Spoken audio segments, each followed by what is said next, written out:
사고 현장에서 빠르게 대처하지 않으면 손상 정도에 따라서 재활 기간도 길어지고요. 네. 또 자칫하면 장애가 오래 남을 수가 있거든요. 사고가 생겼을 때 재해자나 동료들이 그 현장에서 어떻게 처치를 해야 될까요? 네, 사고의 종류에 따라서 참 넓은 질문을 주셨는데 정말 그 사고가 아주 심해서 중증으로 이제 사고가 다치셨으면 우선은 호흡이 있는지 심장이 뛰는지 먼저 보셔야 되겠죠. 네. 그래서 이제 뭐 심폐소생술을 할지 그렇게 정하셔야 되겠지만 그렇지 않다면 사실은 전문가들이 119라도 전문가들이 올 때까지는 환자를 너무 움직이려고 하시면 안 됩니다. 많은 경우에 사고는 움직이는 과정에 2차 손상이 생겨요. 그러니까 옛날에는 산에서 누가 넘어지면 이렇게 업고 내려왔잖아요. 그렇죠. 업고 내려오다가 신경을 다 이렇게 망가뜨려가지고 더 그냥 처음에는 뼈만 다치고 신경을 안 다쳤었는데 신경을 다치게 되는 경우도 많거든요. 그래서 요새 이제 119나 다른 데 이렇게 드라마에서랑 보시면 환자가 이렇게 이동형 침대에다가 이렇게 옮길 때 다 여기다 이렇게 붙이시잖아요. 꽉 다 묶어서. 그러니까 워낙은 다치신 자리보다 조금 길게 이제 못 움직이게 부목을 대주셔야 돼요. 출혈이 너무 많다고 하면 그때는 그 심장에 가까운 쪽으로 압박을 해서 출혈을 막아주셔야 쇼크에 빠지는 건 막을 수가 있는데 그렇지 않으면 전문가가 올 때까지는 이렇게 뼈를 맞춰보려고 하거나 이렇게 뼈가 나왔으니까 집어넣어 보려고 하나 그러시면 더 큰 손상을 일으킵니다. 그래서 네. 손상 현장은 보존을 하시고 가능한 한 빨리 전문가들을 불러서 도움을 받으시는 걸 권하고요. 그리고 전문가들이 있는 병원으로 이송을 하면 그다음 2차 손상을 정말 예방하면서 장애를 훨씬 줄이면서 처음에 다치신 부분만 치료할 수 있는 그런 기회를 줄 수 있을 것 같습니다. 그렇군요. 네, 알겠습니다. 요즘 정말 추워지면서 이렇게 겨울철 사고도 많이 발생하고 있는데요. 아무래도 추워지면 몸도 경직되고 하다 보니까 그렇죠. 사고가 현장에서 좀 많이 발생하는 것 같습니다. 뭐 이럴 때는 골절이 좀 흔하게 그렇죠. 일어난다고 하는데 네. 설명 좀 해주시죠. 그러니까 골절이 사실은 저만한 나이의 여자들한테 더 많이 생기죠. 그런데 산업 현장에서도 골절이 많이 생기는데 네.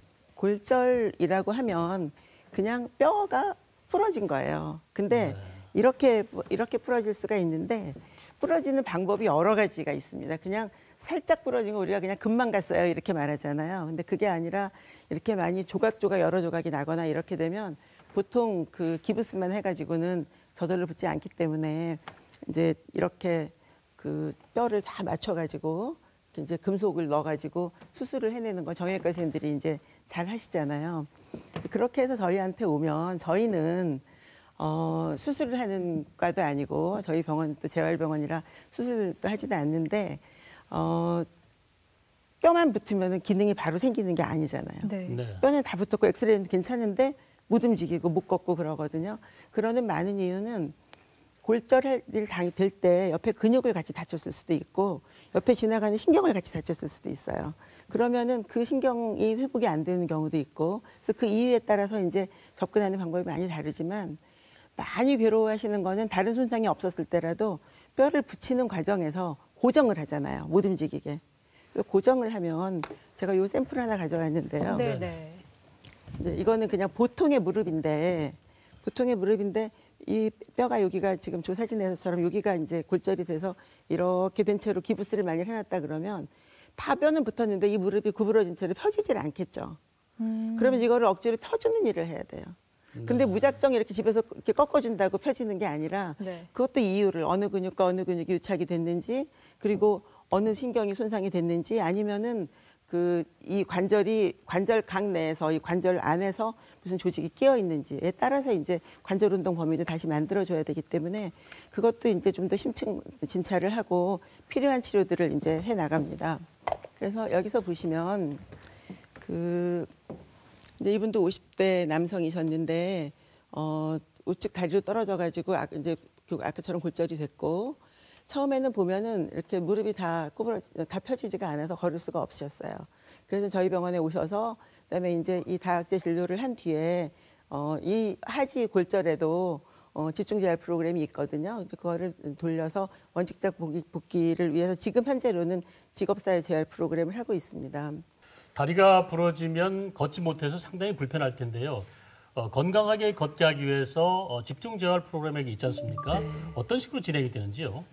그러니까 저희가 건강하게 걷는다고 하는 게 뭡니까? 두 다리에 가능하면 힘을 똑같이 하고 그다음에 속도도 같이 조절하면서 가는 건데 그렇지 않을 때는 쩔뚝거리게 되는 그런 생각 있잖아요. 처음에 그렇죠. 골절되고 나서 회복되시면 거의 다 그렇게 쩔뚝쩔뚝 하십니다. 네. 그래서 그거를 이제 제대로 하시려면 무릎 주변, 엉덩이 주변의 근육들이 충분히 강하고 균형을 잘 잡아줘야 그게 가능합니다.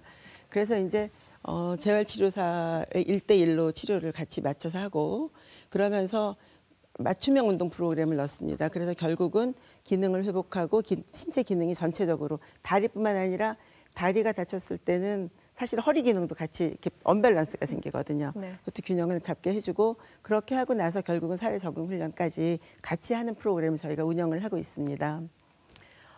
지금 보시면 그냥 어느 물리치료실에서나 보실 수 있는 기구 같지만 사람이 다릅니다. 사람이 정말 달라붙어서 저렇게 저항을 줘가면서 이 환자의 근육의 수준에 맞게 관절 운동 범위의 그 수준에 맞게 운동을 속도 조절해가면서 같이 시켜주고 있습니다. 네.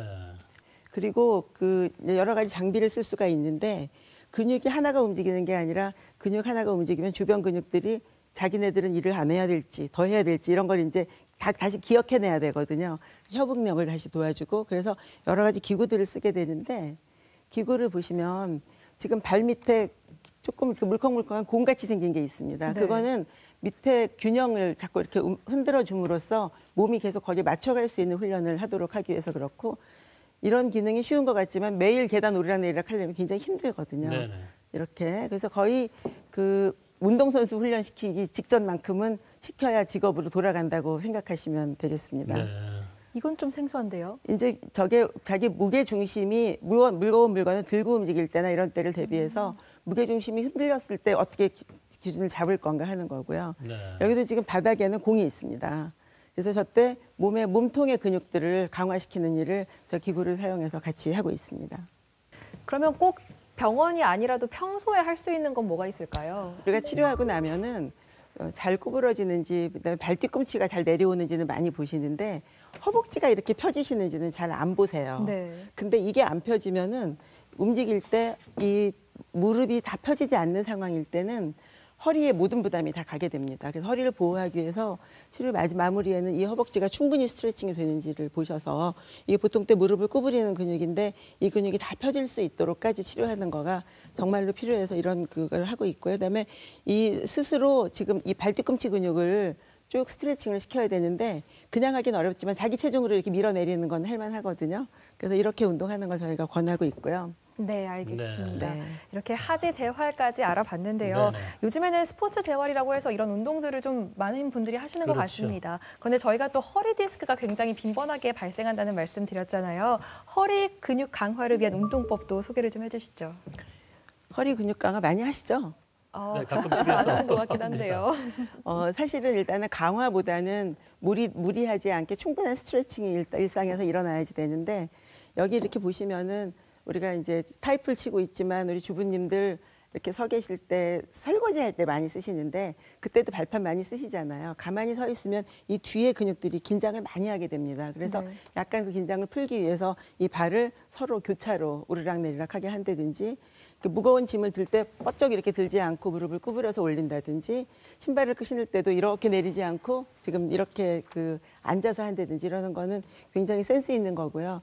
요새 엘리베이터 같은 거 타셔도 이제 저렇게 돼 있고 그다음에 어디 뭐 호텔 같은데 출입구에다가도 앉을 수 있는 의자를 놔놓은 거는 다 이런 안전함을 보장하기 위해서 지금 해놓은 것처럼 보입니다. 네. 그리고 여러 가지 스트레칭을 이제 하셔야 되는 거는 여기는 이제 발뒤꿈치이고 지금 여기 스트레칭 하면 어디가 스트레칭 될까요? 허벅지 뒤쪽이요? 네, 여기 같이 될 거고요. 네. 그리고는 지금 그냥 이렇게 구부리면은 이 허리가 지금 반듯하지 않은 상태에서 구부러지잖아요. 그건 쉬운데 허리를 반듯하게 하고 이렇게 내려가는 건 생각보다 어렵습니다. 네. 여기 스트레칭을 굉장히 엄청나게 지금 시켜줄 수 있을 거고요. 그다음에 이렇게 되는 건 지금 요렇게 돼서 목을 내 스트레칭을 같이 시키는 건데 네. 보통 때 우리가 이렇게 앞으로 하는 행동을 대부분 많이 하거든요, 사람들이. 그렇죠. 그래서 이 몸의 뒤쪽 근육들은 약하고 앞쪽 근육들은 너무 이렇게 쪼여 있어요. 그러니까 이건 이렇게 풀어주는 방법으로.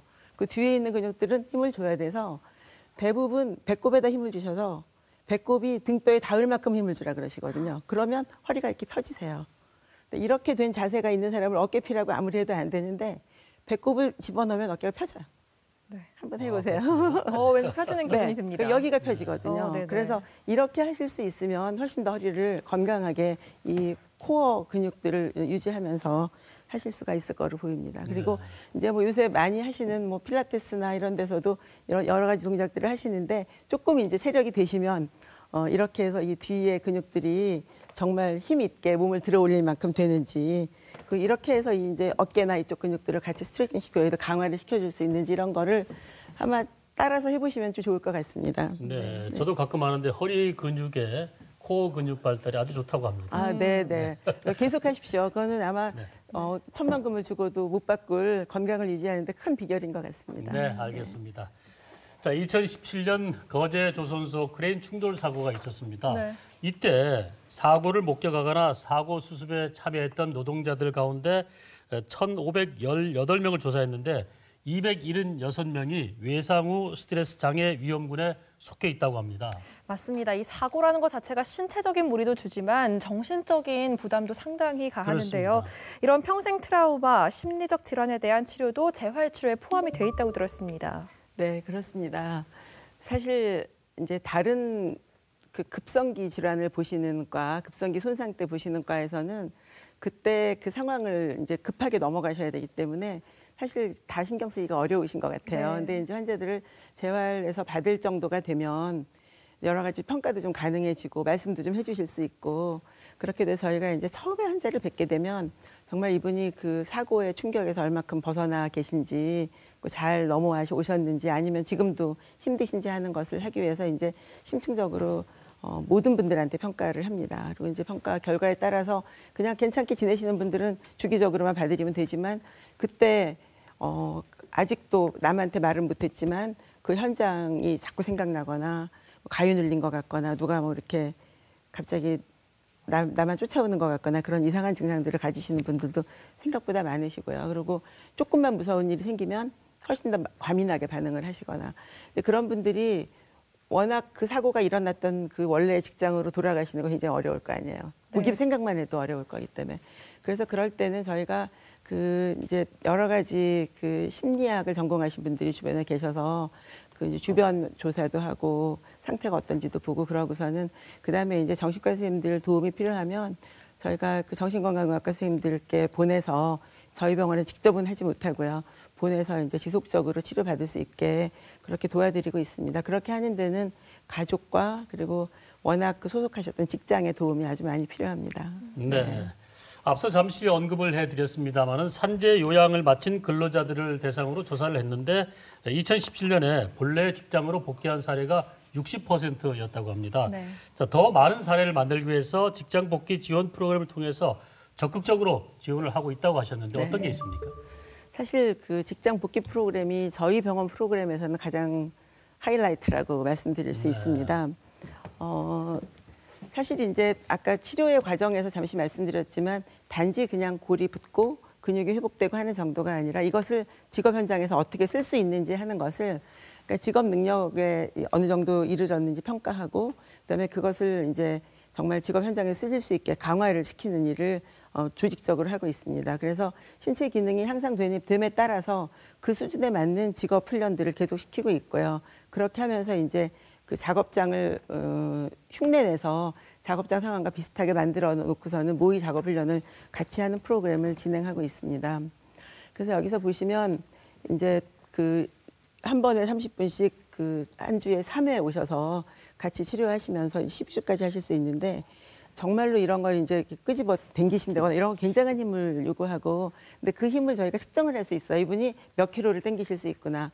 그런데 실제 그 뭐 택배나 아니면 쓰레기를 움직이시거나 이런 데서 몇 킬로를 움직이셔야 되는지의 기준에 맞게 얼마큼 가셨는지 그런 걸 이제 같이 평가를 해드릴 수 있고요. 네. 그리고 여기도 지금 이런 거 이렇게 붙이셔서 여기다가 이 나사못을 집어넣는 건데 자기 작업하고 이제 현장에서 그 똑같이 모의 틀을 만들어 가지고 거의 반복하실 수 있게 그래서 하루 8시간의 일이 가능하신지 그렇게를 이제 직업적으로 이제 복귀하실 수 있는 준비를 해드리고 있고요. 여기서 보시면은 단지 어떤 물건을 집어 올리는데 저 자세가 옳은지 아니면 몇 센티미터를 낮춰서 움직이는 게 좋을지를 이분이 보통 때 하시는 버릇을 체크를 하고 저희가 치료해서 교정하도록 만들어가지고 다시 하게 하고 이런 반복들을 지속적으로 하고 있습니다. 그리고 이제 지금 여기 보시면 이분도 이제 그 모의 작업실 이제 워낙 그 원직장에서 이제 하셨던 일을 그대로 할 수 있게 만들어 놓고 높이나 각도나 그다음에 무게나 이런 것들을 똑같이 만들어서 그 일을 해내시는 모습을 저희 병원 시설입니다. 병원에 이렇게 다 갖춰 놓고 이렇게 훈련을 시키고 이렇게 되면 이분은 이런 기능을 하실 수 있습니다라고 저희가 이제 직장 복귀 소견서를 써드리면 직장에서는 이제 다시 일하실 수 있는 기회를 드려서 안전하게 일하실 수 있도록 그렇게 하는 일들이 가능합니다. 네, 바로 직장에 복귀할 수 있는 프로그램인 것 같습니다. 네, 네. 그래서 아주 일들을 잘 하시고요. 네. 저 때 오실 때는 아주 얼굴빛이 환하게 이렇게 웃으시고 또 직장에서도 저렇게 하신다고 하니까 안전하게 다시 일을 맡기실 수 있고 그렇게 되는 것 같아서 저희 병원 치료의 꽃은 결국 그 신체가 건강해지신 뒤에 직장으로 이렇게 멋진 모습으로 복귀하실 수 있는 모습을 보는 것이라고 생각합니다. 네. 환자들이 치료 후에 뭐 고통 없이 즐겁게 현장에 복귀하는 모습을 보면서 어떤 마음이 드시는지요?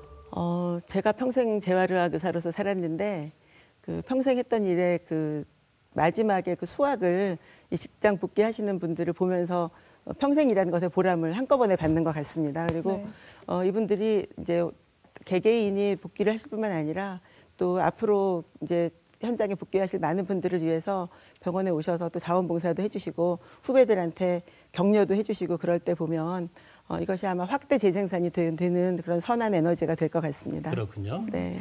네, 끝으로 한 말씀만 더 듣겠습니다. 네. 이렇게 산업재해를 겪으신 분들이 일상생활을 복귀하고 또 다시 작업 현장으로 가기 위해서는 본인의 의지도 중요하지만 가족분들의 응원 또 사회적인 시스템까지 뒷받침돼야 될 것 같은데요. 이 부분에 대해서 한 말씀 해주시죠.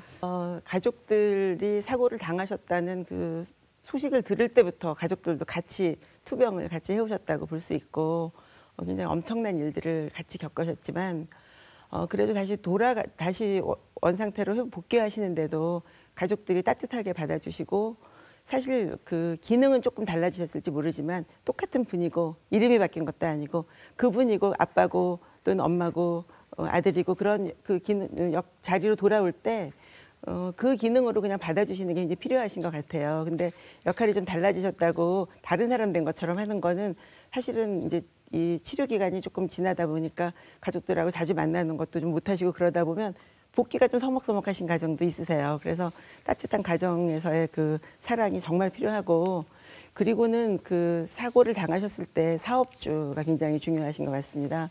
사업주들도 많이 힘드신 상황이지만 그래도 그 자기 회사의 직원이었던 이 근로자가 다시 돌아올 때 따뜻하게 맞아주실 뿐 아니라 조금 몸이 달라지셨으면 그 달라진 몸으로도 그 일을 해낼 수 있게 주변의 그 환경을 좀 바꿔주시면 되거든요.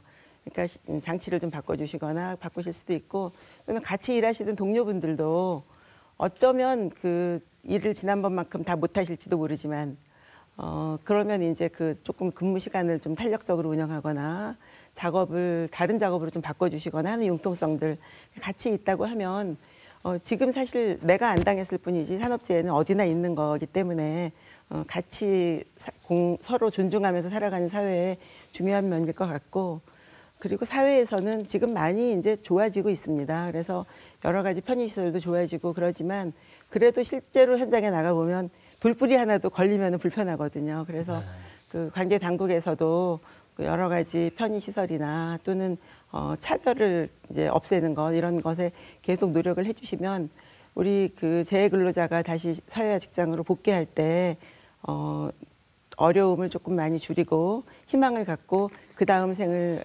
아름답게 살아갈 수 있도록 도와주시면 참 좋겠습니다. 네. 네, 산업재해 우리 사회가 배려가 필요하지 않나는 생각이 듭니다. 독일과 같은 산업안전 선진국들은 노동자들에게 안전모를 착용하라고 공부하는 것뿐만 아니라 사고가 나는 원인을 추적해서 개선하는 방향을 찾는다 그럽니다. 맞습니다. 이렇게 산업재 자체가 개인의 부주의 때문이 아니라 기업 환경 그리고 전체적인 사회적인 환경 때문인 것인데요. 그렇기 때문에 더욱더 긍정적인 방향으로 발전해 나갈 필요가 있을 것 같습니다. 네, 건강한 일터에서 행복하게 일하기 위해서 알아둬야 할 질환들 함께 살펴봤습니다. 근로복지공단 대구병원 김봉옥 병원장님과 함께했습니다. 고맙습니다. 고맙습니다.